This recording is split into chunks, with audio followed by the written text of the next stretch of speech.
Praise the lord. సేవకులు సేవకురాలకు ఆత్మీయులకు ఒక శుభవార్త. ఫిబ్రవరి 2, 3, 4, 5 తారీఖులో రాజమండ్రి దగించక్ని ఆడిటోరియంలో పరిశుద్ధాత్మ విస్ఫోటన సదస్సును ఏర్పాటు చేసి ఉన్నాం. మీరు పరిశుద్ధాత్మతో నింపబడాలని ఆశపడుతున్నారా? వరాలతో ఫలాలతో నింపబడి మీ పిలుపు ఏంటో ఏర్పాటు ఏంటో తెలుసుకొని ఇంకా సేవలో లోతైన అనుభవం పొందాలని ఆశపడుతున్నారా? అభిషేకించబడాలని ఆశపడుతున్నారా? ఈ నూతన సంవత్సరంలో ఒక తాజా అభిషేకంతో వరాలతో మరి దేవుని కోసం బహుబలంగా వాడబడాలని ఆశపడుతున్నారా? ఇదిగో మీ కొరకే ఈ యొక్క సదస్సు. తప్పక పాలు పొందండి. స్త్రీ పురుషులు ఎవరైనా పాలు పొందవచ్చు. రిజిస్ట్రేషన్ ఫీజు కేవలం 100 రూపాయలు మాత్రమే. ఈ యొక్క సదస్సులో ప్రాఫెట్ టిజో థామస్ గారు, అలాగే పాస్టర్ జయశీలం గారు, నేను మా కుటుంబ సభ్యులందరూ ఈ కూడికలో పాలు పొందుతున్నాం. ఈ యొక్క సెమినార్ ద్వారా గొప్ప ఆశీర్వాదాన్ని, విడుదలను, అభిషేకాన్ని మీరు పొందబోతున్నారు కనుక కుటుంబ సమేతంగా పాలు పొందండి. ప్రభు ఈ యొక్క కూడిక ద్వారా మిమ్మల్ని దర్శించినగాక. ఆమేన్. యేసుక్రీస్తు నామములో మీ అందరికీ శుభములు తెలియపరుస్తున్నాను. Praise the lord. మీరందరూ బాగున్నారా? ప్రతిరోజు ఈ 5 నిమిషాల దేవుని యొక్క వాక్యం మెడిటేషన్స్ మీకు ఎంతగానో తోడ్పడుతుందని నేను ప్రభునందు విశ్వసిస్తున్నాను. ముయ్యబడిన మార్గాలు తెరవబడబోతున్నాయి. దేవుని యొక్క అసాధారణమైన అద్భుతమైన కార్యాన్ని చూడబోతున్నారు. ముఖ్యంగా ఈ దినాల్లో దైవిక స్వస్థతను మీ శరీరంలో అనుభవించబోతున్నారు. దేవుడు మన అద్భుతంగా స్వస్థపరిచి మీకు మేలు చేసి ఆశీర్వదించబోతున్నాడు. దానికోసం కనిపెట్టండి. ఈరోజు దేవుడు మీకు ఇచ్చిన వాగ్దానం నిర్గమకాండ 23:25.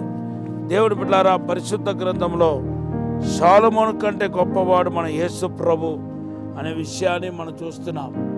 చూడండి, లూకా సువార్త 11వ అధ్యాయం 31వ వచనం, మత్తయి సువార్త 12:42లో సొలొమోను కంటే గొప్పవాడు మన మధ్యలో ఉన్నాడని యేసును గుర్తించినట్టుగా మన పరిశుద్ధ గ్రంథంలో చూస్తున్నాం. ఎందుకు దేవుడు మరి యేసు ప్రభువారు సొలొమోను కంటే గొప్పవాడుగా భావించబడ్డాడు? నేను నిన్న చెప్పినట్టుగా మనం యేసుక్రీస్తు యొక్క దివ్య స్వభావంలో బలపడాలి. ఎంత ఎక్కువ యేసుక్రీస్తు గురించి ధ్యానం చేస్తున్నామో అంతంతకు మనం గొప్పవాళ్ళు అవుతాం. అంతంతకు మనకు ధైర్యం, బలము, శక్తి కలుగుతాయి. ఈ క్రమంలో దేవుని బిడ్డలారా, ఈరోజు సొలొమోను కంటే యేసు గొప్పవాడనే విషయాన్ని నేను మీతో మాట్లాడదలుస్తున్నాను. ఎందుకు సొలొమోను జ్ఞానం గలవాడుగా, ఏ విషయంలో పర్టికులర్గా జ్ఞానం గలవాడుగా పిలువబడ్డాడంటే 2 కార్యాలు. దూరదేశం నుండి శోభారాణి లాంటి వాళ్ళు ఈ సొలొమోను జ్ఞానాన్ని చూడటానికి కోసం వచ్చారు. మొదటి దానికి కారణం ఏంటంటే ఆయన యొక్క తీర్పు, ఆయన యొక్క జ్ఞానం నుండి వెల్లడి న్యాయ తీర్పు. అందుకొరకే ఇతర దేశాల నుండి బయలుదేరి వచ్చారు. మీ అందరికీ తెలుసు, సొలొమోను ఒకసారి మరి 2 తల్లులు ఒక్క బిడ్డను తీసుకొని వచ్చి ఇది నా బిడ్డ అని చెప్పి 2 కొట్లాడుకుంటే అప్పుడు అద్భుతంగా ఎవరి బిడ్డని తెలుసుకోవటానికి ఒక తీర్పును వెల్లడిపరిచాడు. మీరిద్దరు కలిసి బిడ్డను సగం నరుక్కొని పోండి అని చెప్పాడు. వెంటనే అసలైన తల్లి ఇంకా బిడ్డ మీద ఉన్న ప్రేమ చెప్పున ఆమెకే ఇచ్చేయండి అన్నాడు. అప్పుడు అసలైన తల్లిని గుర్తించి సొలొమోను ఏం చేస్తాడంటే ఈ బిడ్డను కన్నది నువ్వే చెప్పి ఆ తల్లికి అప్పగించడాన్ని మనం చూస్తున్నాం. ఇటువంటి అద్భుతమైన జ్ఞానాన్ని మనం చూస్తున్నాం. సొలొమోను యొక్క తీర్పులో, న్యాయ తీర్పులో, జడ్జిమెంట్లో వెల్లడి అయిన జ్ఞానం. దేవుని బిడ్డారా, యేసు ప్రభు మరి అంతకంటే న్యాయ తీర్పు విషయంలో జ్ఞానం గలవాడుగా ఉన్నాడు. బైబిల్లో రాయబడి ఉంది, ఒక్కరు కూడా నశించిపోకుండా అందరినీ అంతటా రక్షించడానికి కోసం యేసుక్రీస్తు ఈ లోకానికి వచ్చి తన్ను తాను బలిగా అర్పించి అందరినీ న్యాయ తీర్పు నుండి రక్షించినట్టుగా మన పరిశుద్ధ గ్రంథంలో చూస్తున్నాం. పేతురు రాసిన 2వ పత్రిక 3వ అధ్యాయం 9వ వచనంలో మనము ఈ సత్యాన్ని చూస్తున్నాం.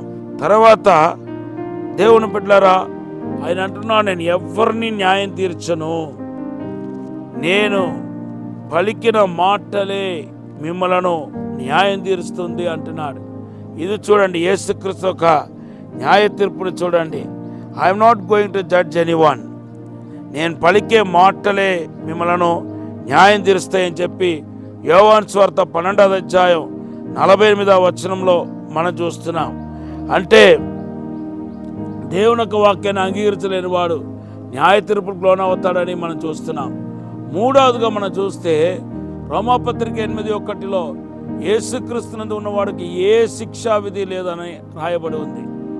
ఎవరైతే యేసుక్రీస్తును సొంత రక్షకుడుగా అంగీకరించాడో ఆయన కోసం యేసుప్రభు చనిపోయాడు కనుక ఆయనకు రావాల్సిన శిక్ష అంతా తన మీద పెట్టుకున్నాడు కాబట్టి ఆయనకి ఏ శిక్షా విధి లేదని రాయబడి ఉంది.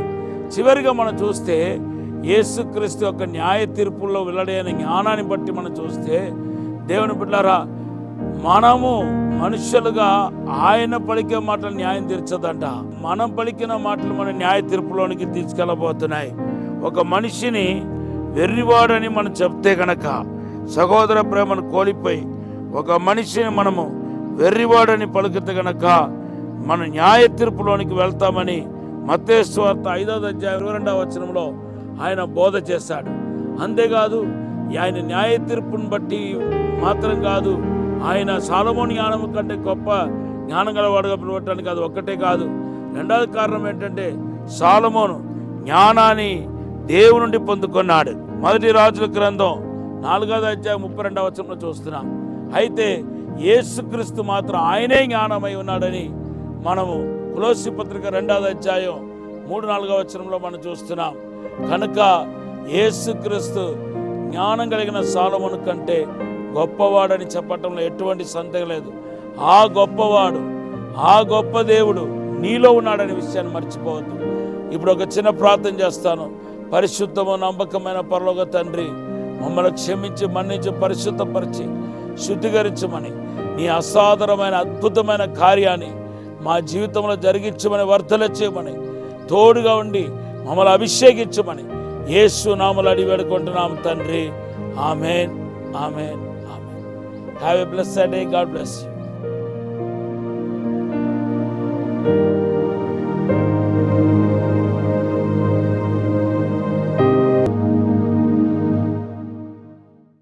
రాజమహేంద్రవరంలో దహించు అగ్ని విస్ఫోటన సదస్సు, యూదా గోత్రపు సింహముల సమావేశం 2026 ఫిబ్రవరి 2, 3, 4, 5 తేదీలలో ప్రతిరోజు ఉదయం 9 గంటల నుండి ప్రారంభించబడును.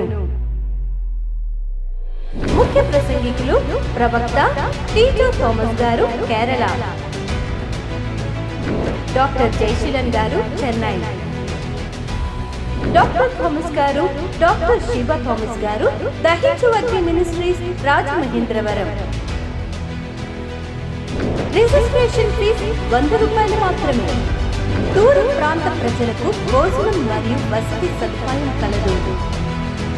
స్థలం దహించు అగ్ని ఆడిటోరియం, నటరాజ్ థియేటర్, రాజమహేంద్రవరం.